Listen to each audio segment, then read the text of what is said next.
possible financial fraud. Chitra Ramakrishna पर आरोप है अपने आध्यात्मिक गुरु 18 जनवरी 2013 नेशनल स्टॉक एक्सचेंज ने एक आदमी को ऐसे पोजीशन के लिए हायर किया जो पहले था ही नहीं। वो पोजीशन था chief strategic adviser of NSC. उस आदमी की पिछले कंपनी की सैलरी थी 15 लाख।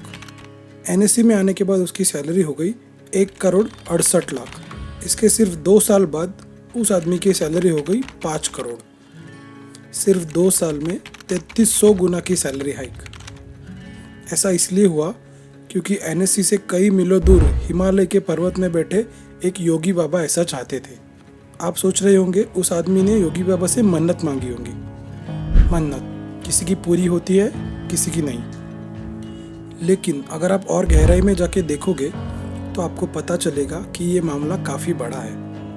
इतना बड़ा कि इस केस को सुलझाने के लिए securities and exchange board of India यानी सेबी को 7 साल लगे और सेबी ने इस केस पर 190 पेज का रिपोर्ट भी पब्लिश किया है। National Stock Exchange, India's largest stock exchange and repository.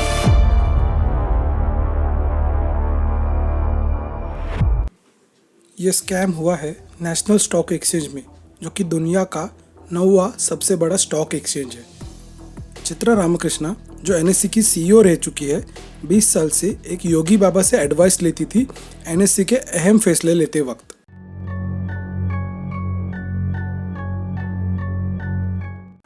अभी आप सोच रहे होंगे कि ये चित्रा रामकृष्णा कौन है। 1992 में जब बीएससी में हर्षद मेहता स्कैम हुआ, उसके बाद एक नया एक्सचेंज बनाया गया, एनएससी। एनएससी को बनाने में चित्रा रामकृष्णा का बहुत अहम रोल था। फोर्ब्स की तरफ से इन्हें women leader of the year का अवार्ड मिला है। फॉर्च्यून्स की 50 most powerful women in the business list में भी उनका नाम आया है। 2013 में Chitra Ramakrishna national stock exchange की सीईओ बनी, लेकिन 2016 में कोलोकेशन और अल्गो ट्रेडिंग स्कैम में चित्रा रामकृष्णा पर सेबी की इंक्वायरी बैठी और तब उनका लैपटॉप का डेटा चेक करते वक्त सेबी को कुछ ईमेल्स दिखे। वो ईमेल्स इस ईमेल आईडी से आ रहे थे, rigyajurSama@outlook.com। ये नाम हिंदू धर्म के वेदों से लिया गया है, ऋग्वेद, यजुर्वेद और सामवेद।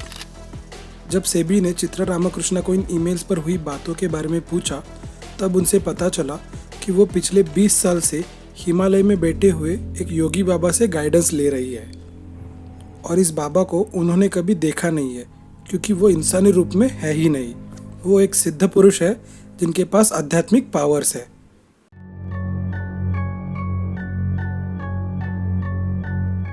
– 2013 में चित्रा रामकृष्णा जब नेशनल स्टॉक एक्सचेंज की सीईओ बनी थी, तब एक और चीज़ हुई थी। वीडियो की शुरुआत में हमने एक आदमी की कहानी देखी थी। उसको भी 2013 में एनएससी में जॉब मिला था। उस आदमी का नाम था आनंद सुब्रमण्यम। एनएससी में आने से पहले आनंद सुब्रमण्यम बाल्मर लॉयरी नाम की कंपनी में सालाना 15 लाख की सैलरी पर काम करते थे और उन्हें फाइनेंशियल वर्ल्ड का ज़्यादा एक्सपीरियंस नहीं था। एनएससी में आने के बाद उनकी सैलरी हो गई 1,68,00,000। 2014 में चित्रा रामकृष्णा ने सुब्रमण्यम को 20% इंक्रीमेंट दिया और सुब्रमण्यम की सैलरी हो गई 2 करोड़। इसके 5 हफ्ते बाद सुब्रमण्यम को और 15% सैलरी हाइक मिला क्योंकि चित्रा रामकृष्णा को उनका परफॉर्मेंस A+ लगा। ये सब में चौंकाने वाली बात यह है कि एनएससी के डेटाबेस में आनंद सुब्रमण्यम नाम का कोई आदमी नहीं है। यहाँ तक कि एनएससी के HR डिपार्टमेंट को आनंद सुब्रमण्यम के बारे में कुछ पता नहीं है। ऐसे ही चलते 2015 तक सुब्रमण्यम की सैलरी हो गई थी 5 करोड़ और उन्हें चित्रा रामकृष्णा के बाजू वाला केबिन भी दिया गया। इसी के साथ उन्हें first class international air travel की भी सुविधा मिल गई और ये सब चित्रा रामकृष्णा उस योगी बाबा के कहने पर कर रही थी। योगी बाबा रामकृष्णा के एक मेल से सेबी को समझा कि बाबा कह रहे हैं आनंद सुब्रमण्यम को 5 दिन नहीं बल्कि 3 दिन ही काम पर आना होगा, बाकी दिन वो अपनी मर्जी से काम करेंगे। और सिर्फ यही नहीं, एनएससी के अगले 5 साल का projection, financial data, dividend ratio, business plan, agenda of board meeting, ये सब बातें भी चित्रा रामकृष्णा ने उस योगी बाबा के साथ शेयर की है। देश की इतनी प्राइवेट इन्फॉर्मेशन उन्होंने ऐसे आदमी के साथ शेयर की जिसे उन्होंने देखा भी नहीं है।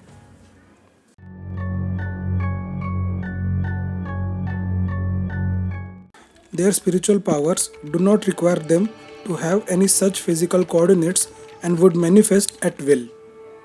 चित्रा रामकृष्णा ने सभी को कहा कि उन योगी बाबा का कोई अस्तित्व नहीं है। उनके पास आध्यात्मिक शक्ति है और वो जब चाहे कहीं भी प्रकट हो सकते हैं।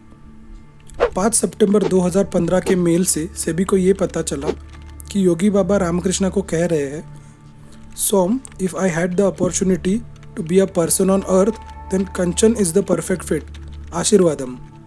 30 दिसंबर 2015 को रामकृष्णा ने योगी को रिप्लाई में कहा, Shiromani, struggle is I have always seen the through G and challenge myself to on my own realise the difference. यहाँ पर सोम का मतलब है रामकृष्णा, कंचन और जी का मतलब है सुब्रमण्यम। ऐसे कई सारे ईमेल सेबी को रामकृष्णा के लैपटॉप से मिले हैं। इस केस का फॉरेंसिक ऑडिट करने का काम सेबी ने अर्नेस्ट एंड यंग कंपनी को दिया था। अर्नेस्ट एंड यंग कंपनी ने इस केस की पूरी जांच करने के बाद एनएससी को एक रिपोर्ट दिया। उस रिपोर्ट के मुताबिक आनंद सुब्रमण्यम के एनएससी वाले कंप्यूटर से स्काइप के 2 अकाउंट बनाए गए थे, anand.subramaniam9 और shiromani.9। ये दोनों आईडी rigyajurSam@outlook.com इस ईमेल आईडी और फ़ोन नंबर से लिंक थे जो आनंद सुब्रमण्यम इस्तेमाल कर रहे थे। तो अर्नेस्ट एंड यंग के मुताबिक आनंद सुब्रमण्यम ही वो योगी बाबा थे जो चित्रा रामकृष्णा से ईमेल से बात करते थे। लेकिन क्या सच में आनंद सुब्रमण्यम ही वो योगी बाबा है? क्योंकि रिपोर्ट्स को तो मैनिपुलेट किया जा सकता है।